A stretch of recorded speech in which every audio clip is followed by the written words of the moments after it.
আইএসসিতে এবার 5টি বিষয়ে পাশ করতেই হবে। আইএসসিতে ইংরেজিতে পাশ করা আবশ্যিক, ইংরেজির সঙ্গে পাশ করতে হবে আরও 4টি বিষয়ে।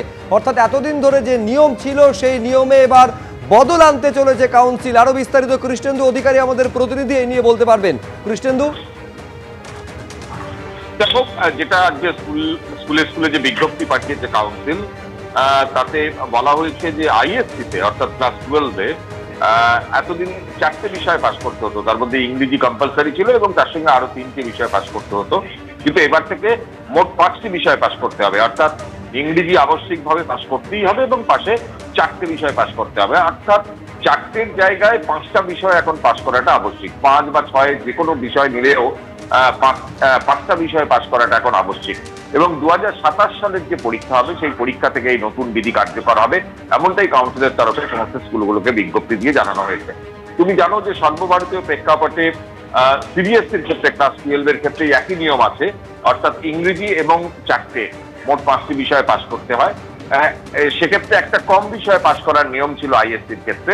আইএসসি সর্বভারতীয় প্রেক্ষাপটে সিবিএসসির মতোই সমতা আনতে বা সামঞ্জস্য আনতে এই সিদ্ধান্ত নিয়েছে এবং পাশাপাশি একাধিক সিলেবাসের পরিবর্তন হয়েছে, একাধিক বিষয়ের নতুন নতুন বিষয় এসছে, অ্যাপ্লাইড ম্যাথামেটিক্স এসছে, ইংরেজির 2টো বিষয় এসছে, রোবোটিক বলে আর্টিফিশিয়াল ইন্টেলিজেন্স রোবোটিক্সের মতো বিষয় এসছে। একাধিক পরিবর্তনের সিদ্ধান্ত কাউন্সিলের তরফে জানানো হয়েছে। কিন্তু তার মধ্যে গুরুত্বপূর্ণ যেটা, এতদিন যে 4টে বিষয় পাশ করতে হতো, এবার থেকে 27 সাল থেকে সেটা 5টা বিষয় পাশ করতে হবে। ধন্যবাদ কৃষ্ণেন্দু।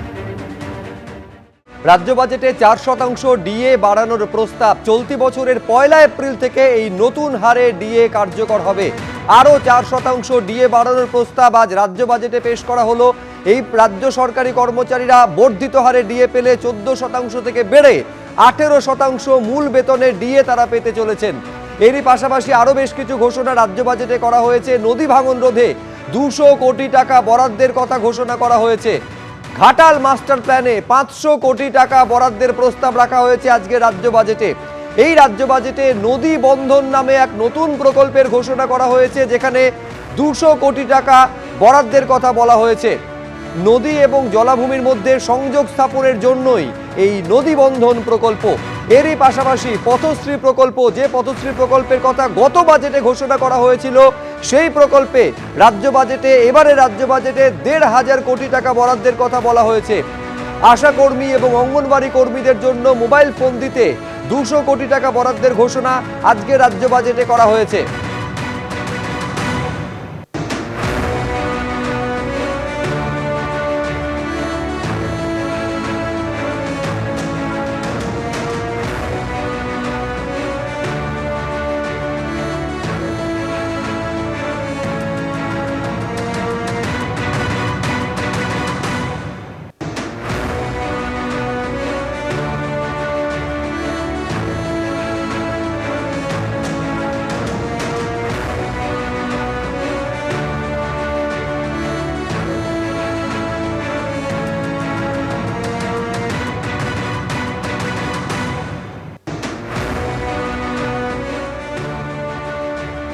রাজ্য বাজেটে 4% ডিএ বাড়ানোর প্রস্তাব দেওয়া হলো। চলতি বছরের 1 এপ্রিল থেকে নতুন হারে এই ডিএ কার্যকর হবে।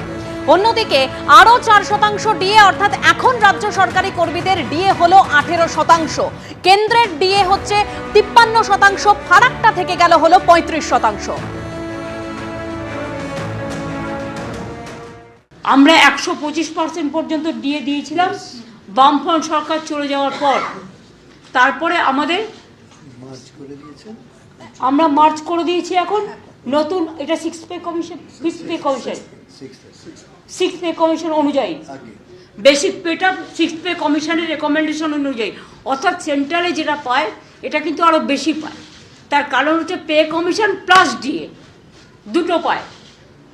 এইটাও আমরা নতুন করে 2024 সাল থেকে, এটা 2025-এর সবে ফেব্রুয়ারি মাস, আমরা এর মধ্যে 14% দিয়ে দিয়েছি এবং আজকে আরও 4% দিয়ে দেওয়া হলো। এটা উপকৃত হবেন আমার সরকারি কর্মচারী থেকে শুরু করে অসরকারি কর্মচারী থেকে শুরু করে, মানে যারা বিভিন্ন কাজে আছেন, শিক্ষক অশিক্ষক থেকে শুরু করে সবাই আর কি এর মধ্যে এ পাবেন আর কি পেনশন হোল্ডার্স, তাদের পক্ষ থেকেই এটা লাভ হবে।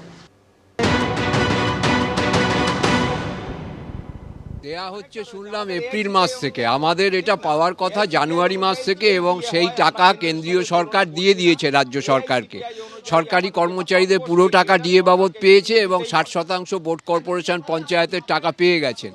তো সেই টাকার হিসেব আমরা বারবার চেয়েছি, রাজ্যের 2 বছর ধরে চেয়ে আসছি, আজ অবধি মুখ্যমন্ত্রীর সাহস হয়নি সেই ডিএর হিসেব দেওয়ার। এটা দিয়ে কর্মচারীদের যে এই মহার্ঘ ভাতার টাকা যেটা উনি আত্মসাৎ করছেন, সেই হিসেবটা যতক্ষণ না সামনে আসছে এবং আমাদের বকেয়া 39% যতক্ষণ না মেটানো হচ্ছে, এখন যেটা 35% দাঁড়ালো, ততক্ষণ আমাদের এই আন্দোলন চলবে।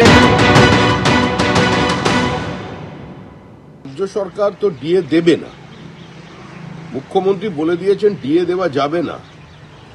ডিএটা আমার ইচ্ছার ওপরে পড়ে, এটা ডিএ পাওয়াটা কোনো অধিকার নয়, এটা হচ্ছে সরকারের স্ট্যান্ড। তিনবার আদালতে পরাজিত হয়েছে রাজ্য সরকার কোনো অদৃশ্য শক্তির অঙ্গুলি হেলনে বা অজ্ঞাত কারণে বা কোনো রহস্য আবরণে ঢেকে আজকে সুপ্রিম কোর্টে বারবার ডিএ মামলা পিছিয়ে যায়। সরকারি কর্মচারীরা, সরকারি পেনশনভোগীরা প্রতারিত হচ্ছেন। তাদের সঙ্গে যদি ঠিক আচরণ করতে হয় তাহলে এই সরকারটাকে বদলাতে হবে। এবং আমি আবার বলছি, নতুন সরকার এসে, বিজেপির সরকার এসে, ডাবল ইঞ্জিন সরকার এসে এই সমস্যার সমাধান করতে হবে।